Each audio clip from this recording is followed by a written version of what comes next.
2장 4절로 14절 가능하신 분은 같이 천천히 한번 크게 봉독하겠습니다.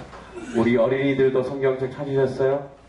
예, 어린이들도 크게 한번 예배를 아주 특이하게 드리는 어린이가 있어요. 뒤를 돌아서 예배 드리네요. 네, 앞을 보고 네.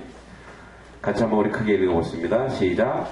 요셉도 다윗의 집 족속이므로 갈릴리 나사렛 동네에서 유대를 향하여 베들레헴이라 하는 다윗의 동네로 그 약혼한 마리아와 함께 보족하러 올라가니 마리아가 이미 잉태하였더라. 거기 있을 그때 해산날이 차서 첫을 낳아 강보로 싸서 구유에 이었으니 이는 여간에 있을 곳이 없음이로라. 그 지역의 목자들이 밤에 밖에서 자기 양떼를 지키더니 주의 사자가 곁에 서고 주의 영광이 그들을 두루 비추매 크게 무서워하는지라. 천사가 이르되 무서워하지 말라. 보라, 내가 온 백성에게 미칠 큰 기쁨의 좋은 소식을 너희에게 전하노라. 오늘 다윗의 동네에 너희를 위하여 구주 나셨으니 곧 그리스도 주니라.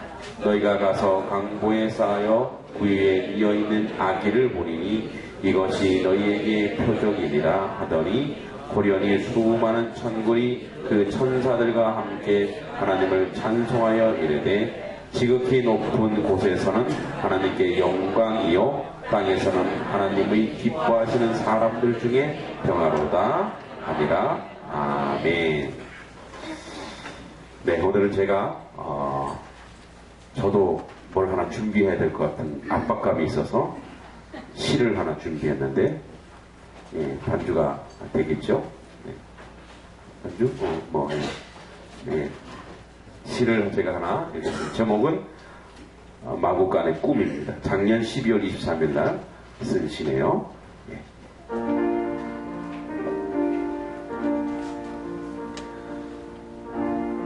눈 쌓인 십자가 위에 어린 새 한 마리 발자국조차 서러워 콕콕 쪼은 눈에는 희망 같은 죽음이 차온 눈처럼 어리고 홀홀 날아앉을 넓은 땅덩이 모자란 가여운 새 한 마리에도 희망은 허락하지 않은 세상인데도 눈은 자꾸 내려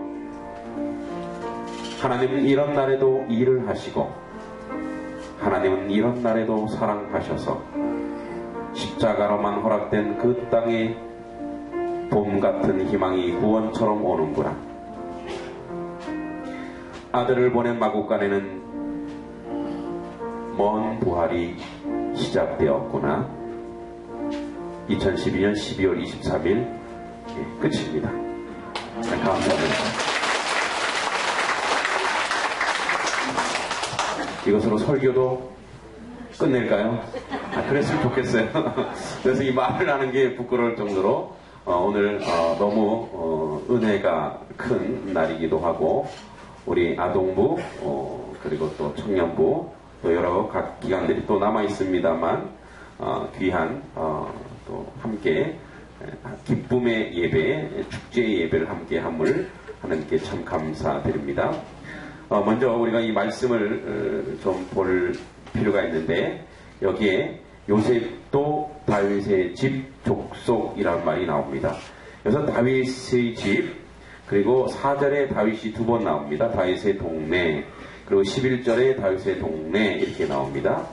자, 사실 이거는 1절부터 봐야 되지만 자, 가이사 우리가 알고 아구스토인데 아구스투스 그래서 존귀한 자라는 뜻을 로마 원로원에 이제 칭호를 내면 그런 황제죠. 이 황제가 이제 호적을 다 하라고 합니다. 이유는 뭐냐면 인구 조사를 해서 인두세를 받아내기 위해서 인두세와 그리고 병력을 충원하기 위해서 그래서 어떤 병이 그래서 사실은 자기 고향에서 그냥 신고하면 돼요.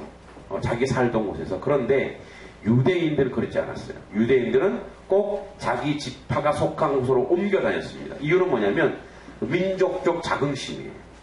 우리 민족은 다르다. 그런데 이때 대이동, 우리처럼 유대인들은 대이동을 하게 되는 경우니까, 우리 추석 명절처럼 대이동을 하게 되는 그런 경우인데, 이때 사실은, 그 가장만 가면 됩니다. 그런데 요셉은 지금 누구를 데리고 가요? 마리아를 데리고 갑니다. 왜 마리아를 데리고 갔을까요? 혼자 두면 지금 만삭이에요. 그리고 아직 예식도 안 했거든요. 그렇게 되면 위험합니다. 그리고 사실은 성령으로 잉태된 마리아이긴 하지만, 그러나 그것을 믿어줄 사람이 누가 있겠어요? 그 시대에. 그죠? 그래서 데리고 갑니다. 그래서 만삭의 아내를 데리고 가다 보니까 행보가 늦죠. 그래서 사실은 저 나사렛에서 베들레헴까지가 120km입니다. 그러니까 120km를 걸어서 가야 되는 거예요. 그리고 만삭의 아내와 함께 가야 되기 때문에 걸음도 느리지요. 그러다가 이제 도중에 이제 잉태하게 됐는데, 사실 우리 정서상 만삭의 여인이 방이 없으면 함께 있는 공동체, 특히 유대 족속이죠. 그럼 유대 민족이 우리로 치면 뭐 경주 김가가 모여 있는 거예요, 그렇죠? 그러면 적어도 방 하나는 어떻게? 방 하나는 줄 수 있잖아요. 누군데? 만삭의 여자인데, 그렇죠? 아무리 우리 정서상 그 정도는 내줘야 되는데, 지금 마리아와 요셉이 뭐가 없는 거예요? 방이 없는 거예요. 많은 사람들이 이동해서 다 여관을 다 잡아 놓은 상태예요. 그러면 우리 정서상 한 사람 정도는 적어도 어떻게 해요? 그 방을 내줄 수 있는데, 누구도 그 방을 내주지 않습니다. 그것은 이런 상황적인 것도 있죠. 너무 피곤한 거죠, 다들 너무 피곤한 거예요. 그까지 오기까지가 너무 힘들고 피곤한 그런 것도 있겠지만, 그 시대의 정서를 반영해 주고 있죠. 각박한 거죠. 여유가 없는 거예요. 그러니까 그들 안에는 이 로마의 압제 속에 살기 때문에 남을 배려할 만한 그런 마음의 여유가 전혀 없는 상태이죠. 그 상황 속에서 지금 어떻게 해요? 자, 거기서 잉태하여 아기를 낳았다. 그런데 여기 이런 말이 있습니다. 해산하는 날이 차서 7절에 첫 아들을 낳아서 강보로 싸서 구유에 뉘었으니. 첫 아들. 자, 첫 아들 얘기 안 해도 첫 아들인 거 압니다. 근데 유독 이 누가의 저자는 첫 아들이라고 얘기하고 있습니다. 자, 우리 누가복음은 바로 인자이신 예수 그리스도를 강조하는 부분인데, 여기 첫 아들을 낳아 강보로 서서 구유에 뉘었으니 이는 여관이 있는 곳이 없다, 이렇게 얘기합니다. 여기 구유. 그래서 오늘 제 말씀의 제목이 뭐냐면 구유와 십자가입니다. 예수님이 이 땅에서 받은 유일한 유산 두 가지입니다. 하나는 구유요, 하나는 십자가인 거죠. 자, 구유는 무엇을 우리에게 보여주는 것일까요?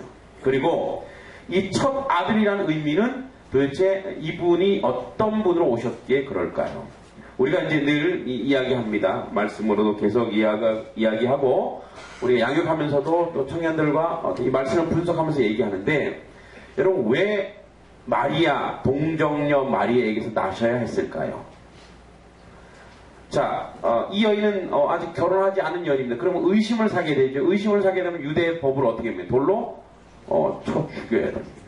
그런데 그런 위험을 감수하고도 왜 동정녀 마리아, 그냥 일반 결혼한 여자의 몸에서 나시면 안 될까요? 네, 그러면 이제 우리는 그걸 이제 순결로 가져가. 물론 순결이 맞습니다. 그러나 더 중요한 더 중요한 의미가 그 안에 있는 거예요. 첫 아들이어야 되는 이유. 그리고 이 첫 아들이어야 하는 이유와 구유와 십자가가 이게 연결되어 있습니다. 그러니까 이 부분을 우리가 알지 못하면 그냥 감상적으로 예수님이 구유에 나셨지, 그리고 참 낮은 곳에 임하셨지, 그래서 우리가 뭐로 가냐면 동정으로 가는 거예요. 그래서 우리도 남들 그렇게, 이게 아닙니다. 이 안에는 어마어마한 복음의 능력이 있습니다. 할렐루야. 얘는 위대한 하나님의 그 예시와 하나님의 상징과 하나님의 예언이 이루어진 현실이 이 안에 있는 것입니다. 설교를 진행하다 보니까 아동부가 눈에 탁 들어오네. 얘네들이 지금 저 사람이 뭔 소리를 하는지 헷갈리죠? 얘들아, 구유에 예수님이 정말 그 말들이, 양과 말들이 먹는 그 구유에 예수님이 그 안에 있는 거예요. 여러분, 우리가 첫 아이를 낳으면 온 가족이 어떻습니까? 첫 아이를 놓으면 어때요? 우리는 못 먹어도, 우리는 못 입어도, 우리는 가치 없는 것을 가져도 그 아이에게는 어떻게 해요? 최고로 해주는 것이 부모의 심정이요, 그 가족의 심정이 아니겠습니까? 그런데 지금 주님은 뭐예요? 가장 고귀하게 모든 사람들이 인지상정으로 고귀하게 여김받아야 될 그 첫 잉태가 말구유라는 거예요. 말구유. 요셉도 뭡니까? 요셉도 가장 좋은 것으로, 마리아도 가장 하나님의 아들이 여기 온다는 가장 위대한 것으로 주고 싶은 마음이 얼마나 컸겠습니까? 그런데 뭐예요? 말구유라니. 그 얼마나 가슴이 아팠겠어요. 그 첫 아들을 말구유, 구유는 여기서, 이 구유는 사실 세상을 담은 구유입니다. 여러분, 가장 값진 것으로, 가장 좋은 그릇으로 세상을 담을 수가 없고, 사람들이 그냥, 사람들도 그것에 대해 관심 두지 않는 그런 짐승이 먹는 그런 구유통, 그 구유통이 바로 세상이 그 안에 들어있고 세상의 구원의 역사가 그 안에 들어있다는 사실을 오늘 우리는 알게 됩니다. 그러므로 세상은 능력 있는 자, 힘 있는 자, 강한 자가 세상을 끌어가는 것이 아니라 구유처럼 보잘것없지만 세상을 품을 수 있는 그런 연약함이 그 안에 있다는 것을 오늘 우리는 발견하게 됩니다. 여러분, 이 첫 아들은 왜 중요하냐면 사실 구약의 율법을 완성하는 자리입니다. 여러분, 주님이 이 땅에 뭐하러 오셨습니까? 이 땅에 오신 주님의 목적이 무엇이죠? 그 목적은 우리를 구원하기 위해서입니다. 그럼 주님의 구원의 방법이 무엇입니까? 자기 몸이 잔혹하게 찢어지는 자리입니다. 그러면 자기가 이미 산 제물인 거예요. 하나님의 어린 양, 하나님의 어린 양은 산 제물이기 때문에 구약에서 어린 양은 뭐 해야 됩니까? 흠이 없어야 되고 첫 것이어야 됩니다. 그렇기 때문에 뭐예요? 마리아에게서 첫째로 태어난 것입니다. 그러면 그 첫째요 흠 없는 것이란 것은 뭐냐면 그가 제물이 되기 위해서 이 땅에 태어나신 것입니다. 믿습니까? 그러므로 그 구유에는 뭡니까? 세상 죄를 지고 하는 하나님의 어린 양이 그 구유에 이제 시작하는 것입니다. 그러므로 그 안에는 구원의 역사, 구속의 역사, 은혜의 역사가 그 구유 안에 있는 것입니다. 할렐루야. 그렇습니다. 우리가 생각하기에 그냥 단순히 순결해, 거룩해 이런 개념이 아니라 세상 죄를 지고 갈 어린 양이 그 자리에 났던 것입니다. 그리고 구유에 누였더니 여간에 있는 곳이 없다. 그 지역에 이제 목자들, 또 하나의 소외된 자들이 여기 있습니다. 이 목자들은요, 양떼를 지게 되면 우리처럼 몇 교대, 4교대, 3교대를 해야 됩니다. 그래서 그 지역에서 가장 천시받는 직업 중에 하나예요. 그래서 양들을 이렇게 짐승들로 하여금 지켜야 되기 때문에 교대로 이렇게 하는데, 그 지역의 목자들이 밤에 밖에서 자기 양떼를 지키더니 주의 사자가 곁에 서고 주의 영광이 그들을 두루 비춤에 크게 무서워하는지라. 천사가 이르되 무서워하지 말라. 보라, 내가 온 백성이 외칠 큰 기쁨의 좋은 소식을 너희에게 전하노라. 자, 이 소식을 받은 자가 왕이 아닙니다. 이 소식을 받은 자가 위대한 선지자나 선견자나 예언자나 또는 그 당시 율법사가 아니라 제사장이 아니라 누구예요? 소외된 목자들이 그 소식을 듣게 됩니다. 그 양떼들을 지키느라고 그 소외된 그들이 그 소식을 듣게 됩니다. 오늘날 다윗의 동네, 자 4절 다윗 얘기합니다. 다윗의 동네에 너희를 위해 구주가 나셔서 곧 그리스도 주시리라. 너희가 가서 강물 사이에 있는 구유에 누워있는 아기를 보내니 이것이 너에게 표적이라 하더니 호련히 수많은 천군 천사들과 함께 하나님을 찬송하여르되 지극히 높은 곳에서 하나님께 영광이요 땅에서 기뻐하심을 입은 사람들의 평화로다. 자, 그런데 이 평화란 말과 하나님이 기뻐하신 사람들, 하나님이 기뻐하는 사람들의 중에 평화라는 거예요. 그런데 여러분, 평화의 반대는 뭡니까? 전쟁이죠. 이 땅의 현실이 전쟁이라는 거예요. 그런데 그분이 오셔서 무엇을 만든다는 거예요? 평화를 만든다는 거예요. 그런데 더 중요한 것은 뭐냐면 이 평화를 만들기 위한 예비가 누구냐? 다윗의 족속, 다윗의 자손, 이렇게 얘기합니다. 여러분, 다윗은 유대의 왕이죠. 여기서 다윗을 자꾸 끌어들이는 이유가 뭡니까? 사실 베들레헴 유다 족속을 얘기해도 됩니다. 근데 자꾸 다윗을 끌어내는 이유가 있습니다. 다윗. 그 다윗을 끌어내는 분명한 이유가 제가 한번 읽어보세요. 사무엘하 7장에 나와 있습니다. 사무엘하 7장에 다윗에 대해서 하나님이 이런 예언을 하십니다. 7장에 제가 한번 읽어보겠습니다. 8절. 그러므로 이제 내 종 다윗에게 이와 같이 말하라. 만군의 여호와께서 이와 같이 말씀하시기를 내가 너를 목장 곧 양을 따르는 데로 데려가다가 내 백성 이스라엘 주권자로 삼고 내가 가는 모든 곳에서 내가 너와 함께 있어 내 모든 원수를 내 앞에서 멸하였은즉 땅에서 위대한 자들의 이름같이 내 이름을 위대하게 만들어 주리라.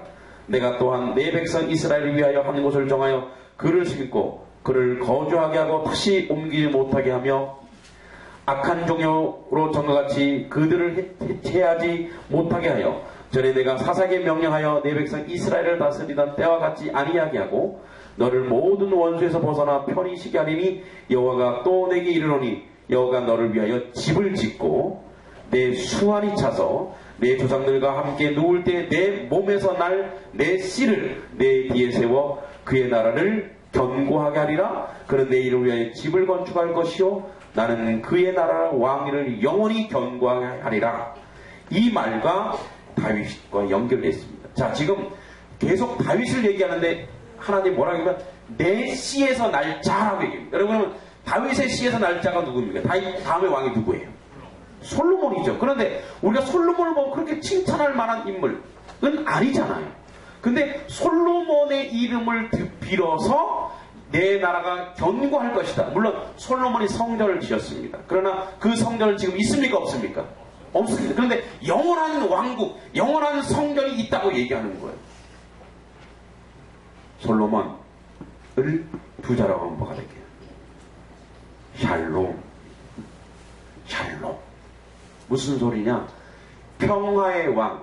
여기서 다윗을 계속 언급하는 이유는 다윗은 이 땅의 왕이었지만 오실 그분 예수 그리스도는 뭐예요? 만왕의 왕인데 어떤 왕이냐? 샬롬의 왕이요 평화의 왕이라고 이야기하는 것입니다. 할렐루야.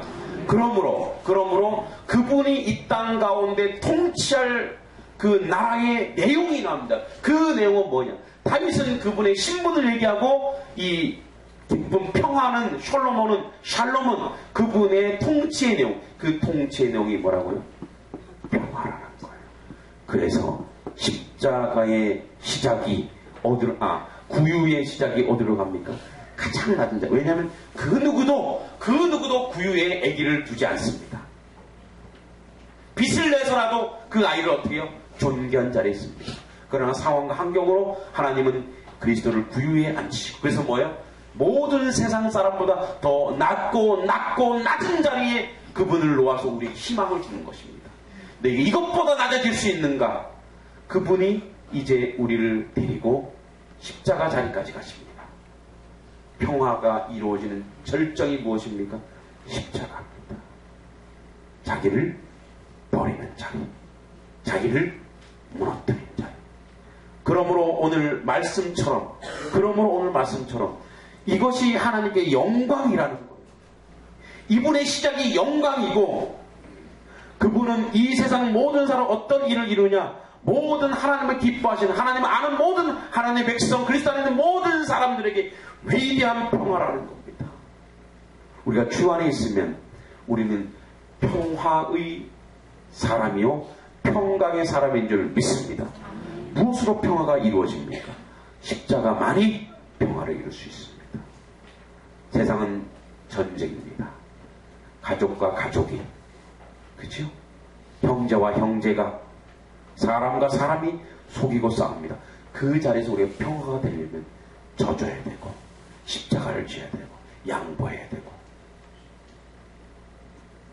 자기 자녀를 구유에 앉히는 마리아의 심정, 그게 바로 십자가입니다.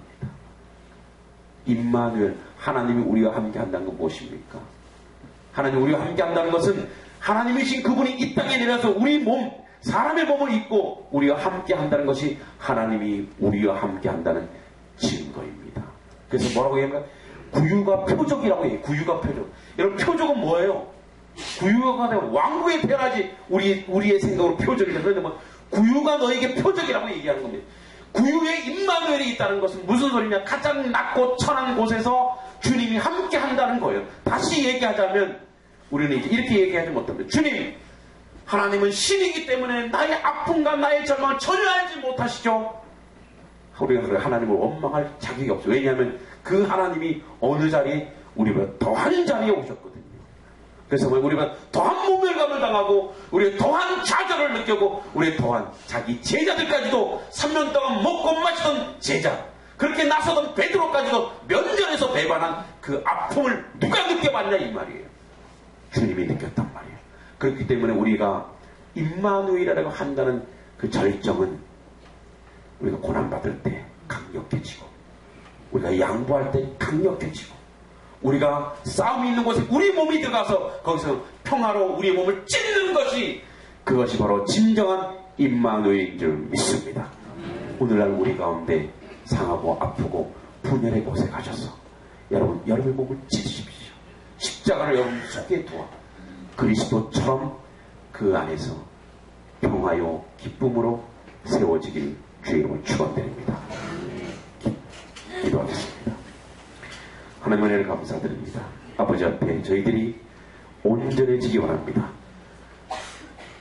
하나님이 기뻐하신 사람 중에 위대한 평화는 우리가 그리스도처럼 십자가 안에 있는 것이요, 십자가를 지는 것이요, 구유로 세상을 품었던 주님의 자세, 그 겸손을 십자가로 완성하신 것처럼 우리도 아버지 하나님 십자가 안으로 가 그 일을 완성할 수 있는 저희들의 모습이 될 수 있도록 인도하여 주시옵소서. 예수님의 이름으로 기도합니다. 아멘.